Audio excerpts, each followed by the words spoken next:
Salve Sobat Kita Katolik. Nama saya Hendy, dan selama lebih dari 30 tahun hidup saya bukan seorang Katolik. Saya tumbuh dalam keluarga Kristen yang penuh kasih, yang mengajarkan saya untuk mencintai Yesus dan membaca Alkitab. Bagi saya, gereja Katolik adalah sebuah dunia yang asing. Sebuah gedung besar yang megah, namun terasa dingin, penuh dengan ritual-ritual yang tidak saya mengerti, patung-patung yang membuat saya bingung. Dan sebuah tradisi yang saya anggap kuno dan kaku. Saya melihatnya dari kejauhan, dengan rasa hormat tetapi juga dengan jarak. Saya pikir saya sudah memiliki semua yang saya butuhkan. Saya salah, sangat salah. Hari ini saya ingin membagikan perjalanan saya. Perjalanan seorang luar yang akhirnya menemukan jalan pulang. Saya akan ungkapkan 10 hal, 10 enaknya menjadi Katolik yang tidak pernah saya duga, yang pada akhirnya menarik saya untuk mengetuk pintunya. Sebuah perjalanan yang tidak mudah, yang penuh dengan pertanyaan, keraguan, dan penantian yang panjang. Tetapi yang pada akhirnya membawa saya pada sebuah kekayaan iman yang tak ternilai. Semuanya berawal dari sebuah kebetulan, atau lebih tepatnya sebuah penyelenggaraan ilahi. Saya diundang ke sebuah misa pernikahan seorang teman di Katedral Jakarta. Saya datang hanya karena rasa hormat. Tetapi saat saya melangkah masuk ke dalam gedung gereja itu, sesuatu mulai terjadi di dalam diri saya. Saya terpesona bukan hanya oleh arsitektur neogotiknya yang menjulang, tetapi oleh suasananya. Ada sebuah keheningan yang sakral, ada sebuah rasa hormat yang bisa saya rasakan di udara. Saat misa dimulai, saya melihat sesuatu yang belum pernah saya lihat sebelumnya. Saya melihat orang-orang berlutut dengan sangat khusyuk. Saya melihat mereka menundukkan kepala dengan penuh hormat. Saat bagian doa syukur agung, saat lonceng kecil berdentang, seluruh gereja hening seketika. Hening yang begitu pekat, begitu penuh dengan kekaguman. Saya melihat orang-orang menatap ke arah altar, bukan seperti sedang menonton sebuah pertunjukan, tetapi seperti sedang menyaksikan sebuah misteri yang agung. Saya tidak mengerti apa yang sedang terjadi, tetapi hati saya tahu, ini bukan ibadah biasa. Ada sesuatu yang sangat nyata dan sangat kuat hadir di tempat ini.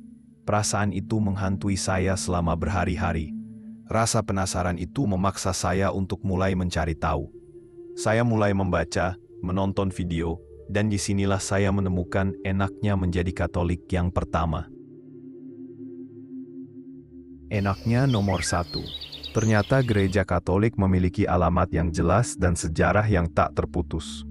Sebagai seorang yang terbiasa dengan dunia Kristen non-Katolik, saya terbiasa dengan gagasan tentang ribuan denominasi gereja yang berbeda.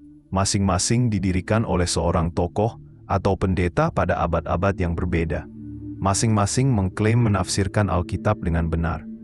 Ini seringkali membuat saya bingung, mana yang paling otentik. Tetapi saat saya mulai mempelajari sejarah gereja Katolik, saya menemukan sesuatu yang mengguncang saya. Gereja ini memiliki sebuah akta kelahiran dan silsilah yang sangat jelas. Saya membaca tentang bagaimana Yesus Kristus sendiri dalam Injil Matius bab 16 menunjuk kepada Simon dan berkata, "Engkau adalah Petrus, dan di atas batu karang ini aku akan mendirikan jemaatku." Saya belajar tentang bagaimana ia memberikan kunci kerajaan surga kepada Petrus, sebuah simbol otoritas yang nyata. Lalu saya menemukan daftar para paus, sebuah daftar yang bisa dilacak secara historis. Dari paus kita saat ini, mundur ke belakang ke Paus Benediktus ke Yohanes Paulus II. Terus mundur melewati abad-abad, melewati abad pertengahan, melewati zaman para bapa gereja, hingga sampai pada nama kedua dan pertama dalam daftar itu. Santo Linus dan Santo Petrus sang nelayan dari Galilea, yang ditunjuk langsung oleh Kristus. Bagi saya yang seorang insinyur, ini seperti menemukan gambar denah asli dari sebuah bangunan kuno yang ditandatangani oleh arsiteknya sendiri. Yesus Kristus. Ini bukan salinan, ini bukan interpretasi. Ini adalah sebuah kesinambungan historis yang tak terputus selama 2000 tahun.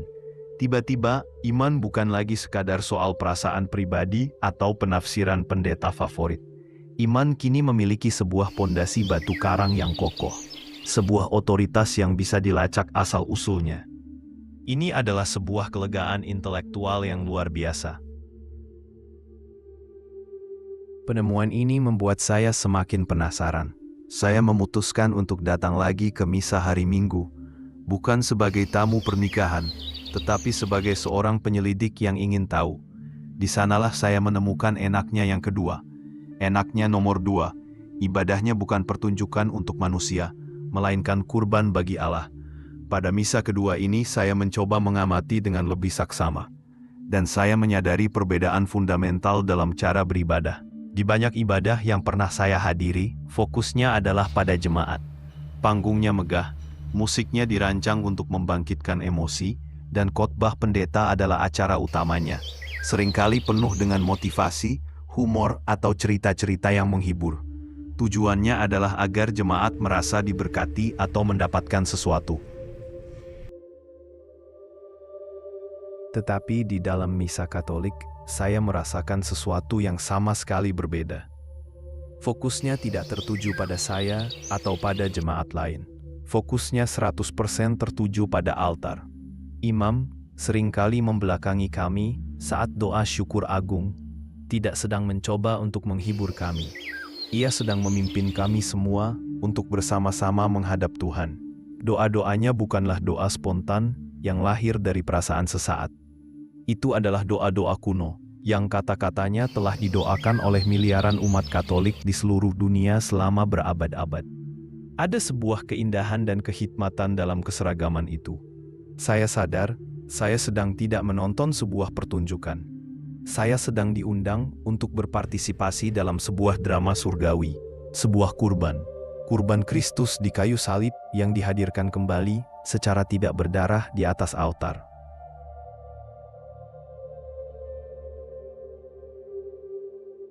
Saya akhirnya mengerti mengapa suasananya begitu khusyuk. Mengapa orang-orang berlutut, mengapa ada keheningan yang dalam. Karena ini bukanlah tentang membuat kita merasa enak. Ini adalah tentang memberikan Tuhan penyembahan yang layak Ia terima.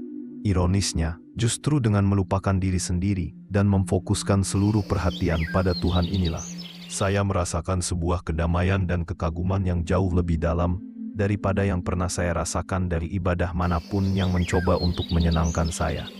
Dua penemuan ini, sejarah yang otentik dan liturgi yang berpusat pada Tuhan, sudah cukup untuk mengguncang dunia saya.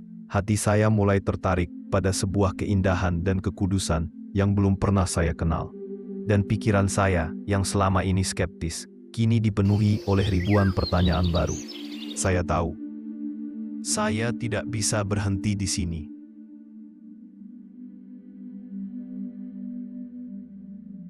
Saya memutuskan untuk mengambil langkah pertama yang paling menakutkan, memberanikan diri untuk berbicara kepada seorang pastor dan bertanya tentang proses menjadi seorang Katolik.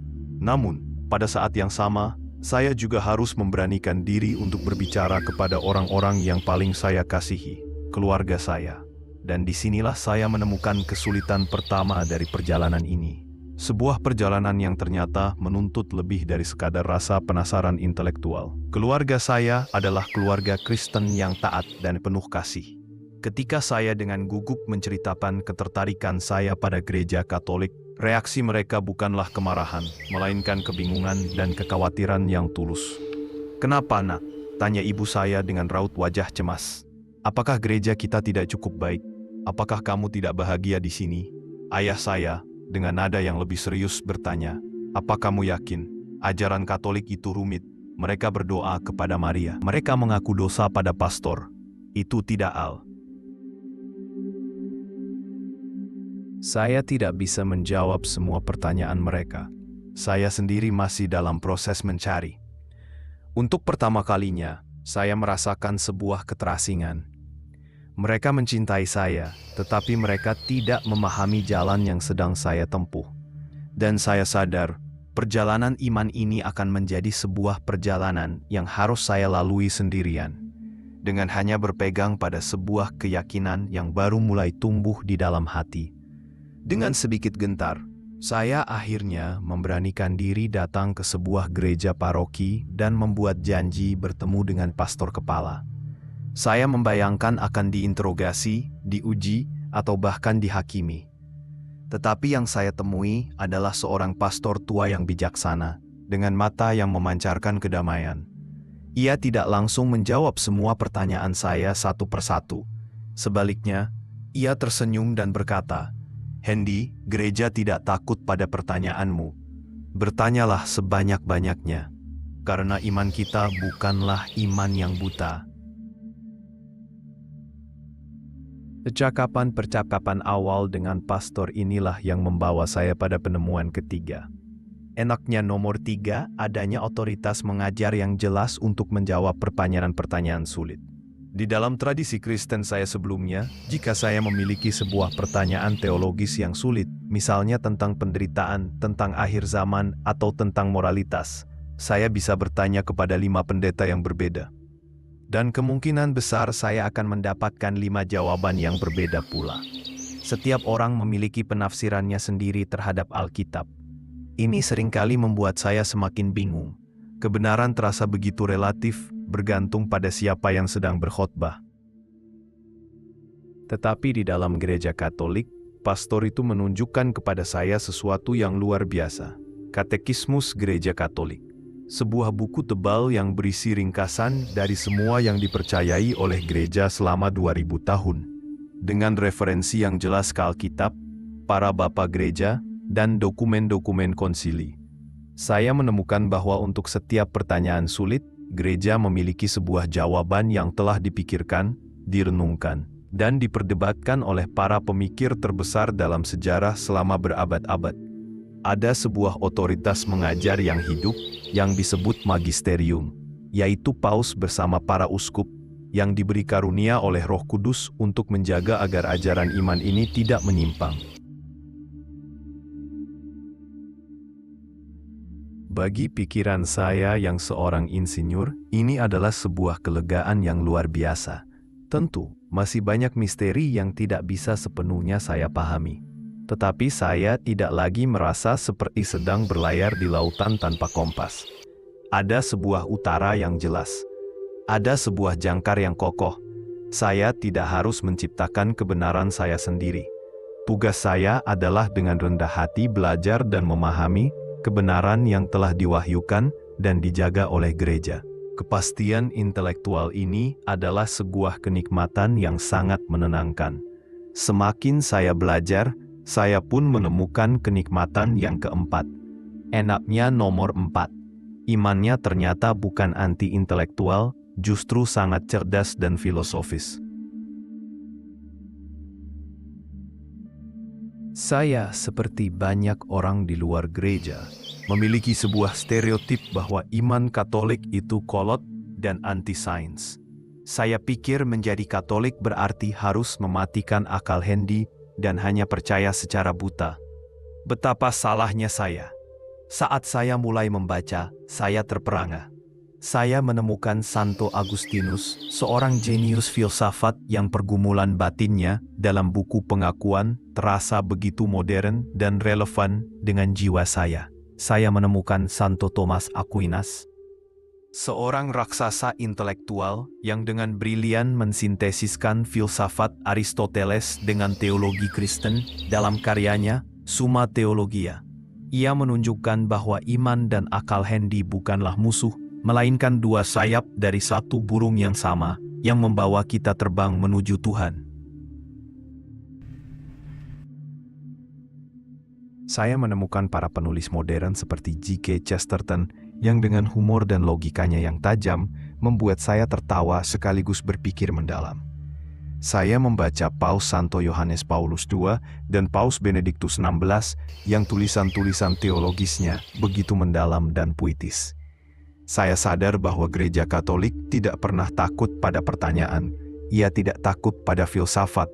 Ia tidak takut pada sains. Sebaliknya ia merangkul semua itu dengan keyakinan bahwa semua kebenaran, dari manapun asalnya, pada akhirnya akan menunjuk kepada Tuhan, Sang Kebenaran itu sendiri. Menjadi seorang Katolik ternyata tidak berarti saya harus berhenti berpikir.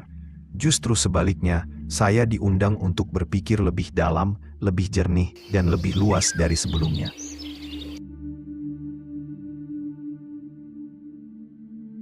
Setelah berbulan-bulan melakukan penyelidikan pribadi ini, setelah puluhan kali berdiskusi dengan pastor, hati dan pikiran saya akhirnya sampai pada satu kesimpulan. Saya harus mengambil langkah selanjutnya. Dengan mantap, saya mendaftarkan diri saya dalam program Katekumenat, sebuah kelas persiapan bagi orang dewasa yang ingin menjadi Katolik. Saya pikir, setelah saya mendaftar, jalan akan menjadi lebih mudah dan cepat. Saya akan segera belajar semua yang perlu diketahui, lalu dibaptis. Sekali lagi saya salah. Saya tidak tahu bahwa gereja, seperti seorang ibu yang bijaksana, tidak akan memberikan harta karunia yang paling berharga dengan terburu-buru. Saya harus memasuki sebuah masa penantian, sebuah padang gurun pemurnian, di mana saya akan diajarkan tentang dua misteri terbesar yang menjadi jantung dari semua yang telah saya pelajari. Misteri Ekaristi dan kerahiman pengampunan dosa. Perjalanan yang menuntut lebih dari sekadar rasa penasaran intelektual telah dimulai. Setelah melalui pergumulan batin dan percakapan-percakapan awal yang sulit namun penuh pasih dengan keluarga saya, dan diperkuat oleh penemuan akan otoritas dan kekayaan intelektual gereja, saya akhirnya memantapkan hati. Saya mendaftarkan diri dalam kelas Katekumenat, sebuah perjalanan formal selama kurang lebih 1 tahun, untuk mempersiapkan diri menerima sakramen baptis. Saya pikir inilah bagian yang mudah. Saya akan duduk di kelas, belajar doktrin, dan semuanya akan berjalan lancar. Sekali lagi, saya salah. Justru disinilah saya mengalami salah satu kesulitan terbesar yang ternyata menjadi rahmat tersembunyi. Kesulitan itu adalah penantian.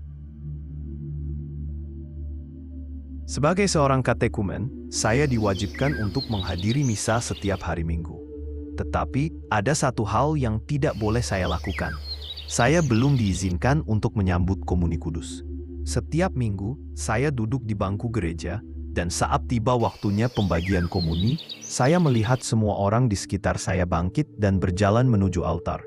Saya melihat mereka kembali ke tempat duduk mereka dengan tangan terkatup, kepala tertunduk, dalam sebuah keheningan yang khusyuk. Sementara saya hanya bisa duduk diam, menjadi seorang penonton. Awalnya, ini terasa biasa saja. Tetapi minggu demi minggu, bulan demi bulan, sebuah rasa lapar mulai tumbuh di dalam diri saya. Sebuah kerinduan yang aneh. Saya mulai bertanya, apa yang mereka alami? Siapa yang mereka sambut hingga wajah mereka tampak begitu damai? Mengapa saya merasa ada sebuah perjamuan besar sedang berlangsung, dan saya adalah satu-satunya orang di ruangan yang tidak diundang? Penantian yang menyakitkan inilah yang memaksa saya untuk benar-benar mendalami apa yang sesungguhnya terjadi di atas altar. Dan di dalam penantian inilah saya menemukan kenikmatan yang kelima. Enaknya nomor 5 Ekaristi bukan sekadar simbol, melainkan perjumpaan paling intim dengan Tuhan yang hidup. Dalam kelas Katekumenat, saya belajar tentang ajaran gereja yang paling sentral dan paling skandalus, transubstansiasi. Saya membaca Injil Yohanes bab 6 dengan mata yang baru. Saya melihat bagaimana Yesus dengan tegas berkata, "Dagingku adalah benar-benar makanan, dan darahku adalah benar-benar minuman." Saya melihat bagaimana banyak muridnya meninggalkan dia karena ajaran ini terlalu keras bagi mereka, dan Yesus tidak pernah memanggil mereka kembali untuk mengatakan itu hanya kiasan. Saya akhirnya mengerti. Keheningan yang saya rasakan di misa pernikahan dulu, kekusyukan umat yang berlutut, semua itu bukan karena tradisi kosong. Semua itu lahir dari sebuah keyakinan iman yang dahsyat, bahwa hosti kecil yang diangkat oleh imam itu secara substansial bukan lagi roti. Itu adalah pribadi Yesus Kristus sendiri yang hadir secara nyata, tubuh, darah, jiwa, dan kealahannya. Penemuan ini mengubah segalanya. Tiba-tiba rasa lapar saya menjadi tak tertahankan. Saya tidak lagi hanya ingin tahu tentang Yesus. Saya ingin menerima Yesus. Saya ingin Ia masuk dan tinggal di dalam diri saya. Penantian selama masa katekumenat itu, yang tadinya terasa sebagai sebuah aturan yang kaku, kini saya sadari sebagai sebuah kebijaksanaan pastoral yang luar biasa dari gereja. Gereja, seperti seorang ibu yang bijaksana, tidak memberikan makanan terenak kepada anaknya begitu saja.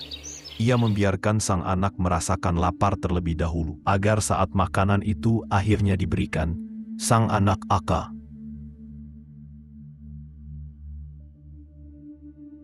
Rasa lapar akan Ekaristi ini juga melahirkan sebuah kesadaran baru yang menakutkan sekaligus melegakan. Kesadaran akan dosa-dosa saya dan betapa tidak layaknya saya untuk menyambut Tuhan yang Maha Kudus. Ini membawa saya pada penemuan keenam, enaknya nomor 6, adanya kamar mandi jiwa untuk membersihkan diri, yaitu sakramen pengakuan dosa. Jujur saja, salah satu ganjalan terbesar saya sejak awal adalah praktik pengakuan dosa. Gagasan untuk menceritakan semua dosa saya yang paling memalukan kepada seorang imam terasa sangat aneh, merendahkan, dan menakutkan. Mengapa tidak langsung saja pada Tuhan, pikir saya. Di kelas katekumenat, saya mendapatkan jawabannya. Saya belajar tentang bagaimana Yesus pada malam Paskah menghembusi para rasulnya dan memberi mereka kuasa ilahi untuk mengampuni dosa. Saya sadar ini bukanlah penemuan gereja, ini adalah institusi dari Kristus sendiri. Saya juga belajar tentang metere sakramen, di mana seorang imam lebih baik mati daripada membocorkan isi dari sebuah pengakuan dosa.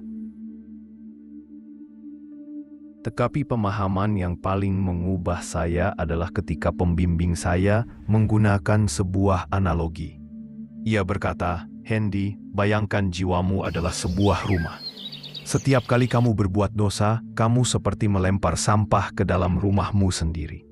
Jika kamu hanya berkata maaf di dalam hati kepada Tuhan, itu seperti menyemprotkan pengharum ruangan. Mungkin untuk sesaat baunya menjadi wangi, tetapi sampahnya masih ada di sana, menumpuk di sudut ruangan. Sakramen pengakuan dosa adalah saat di mana engkau dengan rendah hati membuka pintu rumahmu, mengundang Kristus masuk melalui imamnya. Lalu bersama-sama dengannya, engkau mengeluarkan semua sampah itu hingga rumahmu kembali bersih dan segar." Analogi ini membuka mata saya. Pengakuan dosa bukanlah sebuah ruang penghakiman, melainkan sebuah jasa kebersihan rohani yang disediakan oleh Tuhan. Dan kerinduan saya akan Ekaristi kini menjadi semakin besar, karena saya tahu bahwa sebelum mengundang seorang Raja Agung untuk datang ke rumah saya, hati saya harus membersihkan rumah itu terlebih dahulu. Saya belum pernah mengaku dosa. Sebagai seorang katekumen, saya harus menunggu hingga sesaat sebelum pembaptisan saya. Tetapi untuk pertama kalinya dalam hidup saya tidak lagi takut pada pengakuan dosa. Sebaliknya, saya merindukannya. Saya merindukan momen di mana saya bisa mendengar dengan telinga saya sendiri kata-kata pembebasan. Dosamu sudah diampuni. Kenikmatan keenam yang saya temukan bukanlah pengalaman mengaku dosa itu sendiri, tetapi pengharapan yang penuh sukacita akan sebuah kerahiman yang bisa disentuh dan didengar. Masa katekumenat terus berjalan. Minggu demi minggu, saya semakin lapar akan Ekaristi dan semakin merindukan kerahiman dalam sakramen pengakuan dosa. Penantian itu yang pada awalnya terasa sebagai sebuah beban, kini menjadi sebuah sekolah yang membentuk hati saya, membuat saya semakin menghargai anugerah yang akan saya terima. Tetapi selama masa penantian itu, saya juga mulai menemukan sesuatu yang lain.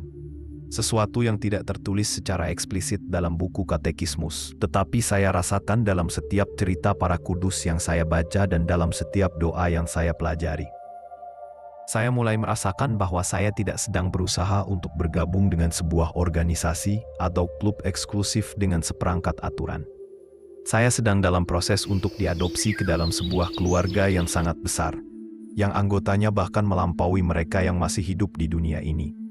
Ini membawa saya pada kenikmatan yang ketujuh. Enaknya nomor 7, saya sadar saya tidak pernah berjalan sendirian. Karena saya memiliki keluarga di surga, persekutuan orang kudus. Dalam tradisi iman saya sebelumnya, hubungan dengan orang-orang yang telah meninggal dunia terasa terputus. Mereka ada di surga, kami di sini. Selesai. Ada sebuah jurang pemisah yang tak terseberangi, tetapi Gereja Katolik mengajarkan kepada saya sebuah kebenaran yang luar biasa menghibur. Gereja adalah satu tubuh mistik Kristus, dan kematian tidak bisa memisahkan anggota-anggotanya. Saya belajar tentang 3 keadaan gereja. Gereja militan, kita yang masih berjuang di bumi. Gereja menderita, jiwa-jiwa di api penyucian, dan gereja jaya para kudus di surga. Dan kita semua terhubung dalam satu persekutuan doa dan kasih. Tiba-tiba, saya merasa tidak sendirian lagi dalam perjuangan saya. Ini seperti menyadari bahwa saya tidak hanya punya keluarga di kota ini, tetapi saya punya kakak-kakak, paman, dan bibi yang sangat sukses dan berpengaruh yang tinggal di ibu kota, surga. Dan mereka semua sedang bersorak-sorai untuk saya, mendoakan saya, dan siap membantu saya kapanpun saya meminta. Saya mulai mengenal para kudus bukan sebagai tokoh-tokoh sejarah yang mati, tetapi sebagai sahabat-sahabat yang hidup. Saat saya kesulitan dalam pekerjaan saya sebagai insinyur, saya belajar untuk meminta doa dari Santo Yosef, sang pekerja. Saat saya bingung dalam studi iman saya meminta bimbingan dari Santo Thomas Aquinas. Para kudus menjadi teman seperjalanan saya. Konsep kesendirian dalam perjuangan iman pun lenyap. Dan di tengah keluarga besar surgawi ini, saya kemudian diperkenalkan pada satu sosok yang paling istimewa. Sosok yang tadinya saya takuti dan curigai, karena saya pikir orang Katolik menyembahnya. Inilah kenikmatan ke-8. Enaknya nomor 8. Saya menemukan seorang ibu rohani, yaitu Bunda Maria. Jujur, devosi kepada Bunda Maria adalah salah satu ganjalan terbesar saya pada awalnya. Saya berpikir, mengapa harus lewat Maria? Mengapa tidak langsung saja ke Yesus? Saya takut penghormatan kepada Maria akan mencuri kemuliaan yang seharusnya hanya untuk Kristus. Tetapi di kelas katekumenat, ketakutan saya dipatahkan dengan ajaran yang jernih. Saya belajar tentang perbedaan antara penyembahan latria yang hanya untuk Tuhan dan penghormatan khusus hyperdulia bagi Bunda Maria. Saya akhirnya mengerti bahwa semua penghormatan yang diberikan kepada Maria tidak pernah berhenti padanya, tetapi selalu memantul dan berujung pada kemuliaan putranya. Sama seperti bulan yang bersinar karena memantulkan cahaya matahari. Kisah yang benar-benar mengubah hati saya adalah kisah pesta perkawinan di Kana. Saya melihat di sana peran Maria yang sesungguhnya. Ia peka terhadap kebutuhan manusia, mereka kehabisan anggur. Ia membawa kebutuhan itu kepada Yesus. Dan yang terpenting setelah itu ia tidak menjadi pusat perhatian. Ia justru menunjuk kepada putranya dan berkata kepada para pelayan, "Apa yang dikatakannya kepadamu, buatlah itu." Itulah seluruh misinya, membawa kita kepada Yesus dan menyuruh kita untuk taat kepadanya. Dan saat saya merenungkan kata-kata Yesus di kayu salib, saat ia menatap Yohanes dan berkata, "Inilah ibumu," saya sadar bahwa itu bukan hanya pesan untuk Yohanes. Itu adalah sebuah wasiat bagi kita semua. Yesus di tengah penderitaannya yang paling hebat, masih sempat memikirkan kita dan memberi kita ibunya sendiri untuk menjadi ibu rohani kita. Tiba-tiba, saya tidak lagi merasa seperti seorang anak yatim piatu secara rohani. Saya punya seorang ibu di surga. Seseorang yang bisa saya datangi dengan semua keluh kesah dan kegembiraan saya. Yang saya tahu akan mendengarkan dengan kelembutan seorang ibu dan membawanya kepada putranya. Menemukan Maria adalah menemukan kehangatan dan kelembutan dalam sebuah iman yang terkadang terasa sangat menuntut. Enaknya, nomor 9, rasa persatuan universal Katolik di seluruh dunia. Keluarga ini tidak hanya ada di surga. Saya juga menemukan bahwa saya sedang dalam proses untuk bergabung dengan keluarga terbesar dan paling beragam di muka bumi. Di tengah masa katekumenat, saya mendapat tugas pekerjaan ke luar negeri. Pada hari Minggu, dengan sedikit ragu, saya mencari gereja Katolik terdekat di kota itu. Saya masuk ke dalam sebuah gereja di sebuah negara yang bahasanya sama sekali tidak saya mengerti. Saya tidak kenal siapapun. Saya merasa sangat asing. Tetapi saat misa dimulai, sebuah keajaiban terjadi. Meskipun saya tidak paham kata-katanya, saya tahu persis apa yang sedang terjadi. Gerakannya sama, doa-doanya dalam strukturnya sama. Dan saat imam mengangkat hosti putih kecil itu, saya merinding. Di tempat yang ribuan mil jauhnya dari rumah, Di tengah orang-orang yang tidak saya kenal, saya sedang menyaksikan kurban yang sama persis seperti yang saya saksikan di gereja paroki saya. Pada saat itu, saya akhirnya mengerti makna dari kata Katolik. Ia berarti universal. Tiba-tiba, saya tidak merasa asing lagi. Saya merasa di rumah. Saya sadar bahwa saya memiliki lebih dari 1 miliar saudara dan saudari di seluruh dunia, yang dipersatukan oleh iman yang sama, sakramen yang sama, dan liturgi yang sama, di bawah kepemimpinan satu gembala, yaitu Paus, penerus Santo Petrus. Rasa persatuan global yang konkret dan terlihat ini adalah sebuah kenikmatan yang luar biasa. Sebuah kesaksian nyata akan universalitas gereja yang didirikan oleh Kristus. Sejarah, liturgi, otoritas, intelektualitas, ekaristi, pengampunan, dan kini sebuah keluarga yang tak terbatas. Tampaknya semua alasan sudah lengkap. Namun, saat perjalanan katekumenat saya mendekati akhir, saya menemukan satu kenikmatan terakhir. Sebuah alasan yang mengikat semua alasan lainnya dan mendorong iman saya keluar dari dinding gereja menuju dunia nyata. Inilah penemuan saya tentang ajaran sosial gereja. Dan akhirnya, momen yang paling saya nantikan, pembaptisan. Perjalanan katekumenat saya terus berjalan. Saya telah menemukan sebuah keluarga di surga dalam diri para kudus, seorang ibu rohani dalam diri Bunda Maria, dan sebuah keluarga di bumi dalam universalitas gereja. Tampaknya semua alasan sudah lengkap untuk membuat saya semakin mantap. Namun saat perjalanan saya mendekati akhir, saya menemukan satu kenikmatan terakhir, sebuah alasan yang mengikat semua alasan lainnya, dan mendorong iman saya keluar dari dinding gereja menuju dunia nyata.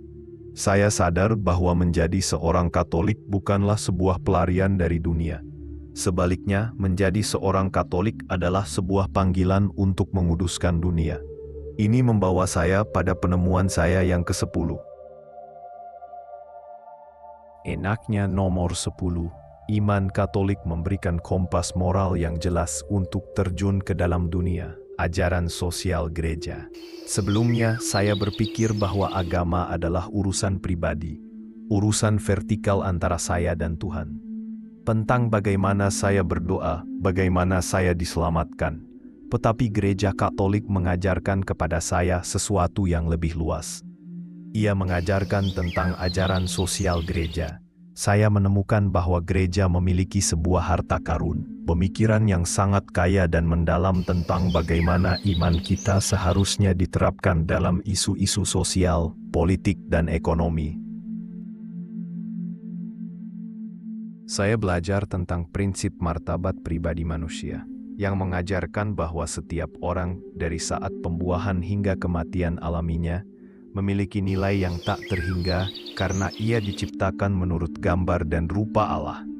Inilah dasar mengapa gereja dengan begitu gigih menentang aborsi, eutanasia, dan hukuman mati. Saya belajar tentang prinsip kebaikan bersama, common good, yang mengajarkan bahwa kita semua memiliki tanggung jawab untuk membangun sebuah masyarakat di mana setiap orang bisa berkembang. Saya belajar tentang pilihan preferensial bagi kaum miskin, yang menegaskan bahwa nasib orang-orang yang paling lemah dan terpinggirkan harus menjadi prioritas utama kita. Saya belajar tentang solidaritas dan subsidiaritas. Tiba-tiba, iman saya menjadi relevan. Ia tidak lagi hanya tentang keselamatan jiwa saya sendiri. Ia adalah sebuah panggilan untuk ikut serta dalam karya Kristus untuk membawa keadilan, perdamaian, dan kasih ke tengah-tengah dunia yang terluka.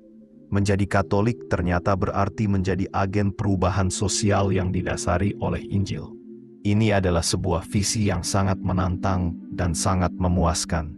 Setelah hampir 1 tahun perjalanan yang penuh dengan penemuan, pertanyaan, dan penantian, akhirnya tibalah malam yang paling saya rindukan, malam Paskah, malam di mana gereja merayakan kemenangan Kristus atas maut, malam di mana para katekumen di seluruh dunia dilahirkan kembali di dalam air baptis. Saya tidak akan pernah bisa melukiskan dengan kata-kata apa yang saya rasakan malam itu. Gereja yang gelap gulita, lalu perlahan diterangi oleh satu cahaya dari lilin Paskah. Bacaan-bacaan kitab suci yang menelusuri kembali seluruh sejarah keselamatan dari penciptaan hingga kebangkitan. Dan kemudian tibalah saatnya bagi saya. Saya berdiri di hadapan bejana baptis, di hadapan seluruh umat. Saya menolak setan dan semua perbuatannya. Dan kemudian saya memproklamasikan iman saya. Doa aku percaya, yang kini bukan lagi sekadar teks, tetapi telah menjadi keyakinan hati saya. Lalu saya merasakan air suci itu dituangkan di atas kepala saya sebanyak 3 kali. Hendy, aku membaptis engkau dalam nama Bapa dan Putra dan Roh Kudus. Itu bukanlah sekadar air dingin. Saya merasakan sebuah kehangatan, sebuah pembersihan. Seolah-olah semua beban dan kotoran dari kehidupan lama saya diangkat dan dihanyutkan seketika. Saya dilahirkan kembali. Setelah itu, untuk pertama kalinya dalam hidup saya, setelah lebih dari setahun hanya bisa melihat dari kejauhan dengan penuh kerinduan, saya diizinkan untuk berjalan maju bersama saudara-saudari saya yang lain dalam barisan komuni. Hati saya berdebar begitu kencang saat imam mengangkat hosti itu di hadapan saya dan berkata, "Tubuh Kristus." Dan saya, dengan suara gemetar namun penuh keyakinan, menjawab, "Amin." Seluruh 10 alasan yang telah saya temukan seolah melebur menjadi satu di dalam momen itu. Sejarah yang tak terputus, liturgi yang agung, otoritas yang menenangkan, kekayaan intelektual, kerahiman pengampunan, keluarga di surga, seorang ibu ilahi, persatuan universal, dan panggilan untuk keadilan. Semuanya ada di sana, terkandung di dalam sepotong roti itu. Saat saya kembali ke bangku saya dan berlutut, saya tidak bisa menahan air mata. Tetapi kali ini, bukan lagi air mata kerinduan. Itu adalah air mata sukacita. Saya akhirnya pulang. Sobat Kita Katolik, itulah kisah perjalanan saya dari seorang pengamat yang skeptis menjadi seorang anak di dalam rumah Bapa. Itulah 10 kenikmatan menjadi Katolik yang telah saya temukan. 1. Sebuah sejarah yang otentik dan tak terputus. 2. Sebuah liturgi yang berpusat pada Tuhan, bukan pada manusia. 3. Sebuah otoritas mengajar yang memberikan kepastian. 4. Sebuah tradisi intelektual yang merangkul akal Hendy. 5. Kehadiran nyata Kristus dalam Ekaristi. 6. Kerahiman yang bisa didengar dalam sakramen pengakuan dosa. 7. Sebuah keluarga besar di surga dalam persekutuan orang kudus. 8. Kehangatan seorang ibu rohani dalam diri Bunda Maria. 9. Rasa persatuan dalam sebuah gereja yang universal. 10. Sebuah panggilan untuk mewujudkan iman dalam keadilan sosial. Menjadi seorang Katolik bukanlah berarti masuk ke dalam sebuah klub eksklusif yang sempurna. Gereja diisi oleh para pendosa, seperti saya. Tetapi ia adalah sebuah bahtera yang didirikan oleh Kristus sendiri, yang berisi semua harta karun rahmat yang kita butuhkan untuk sampai dengan selamat ke seberang.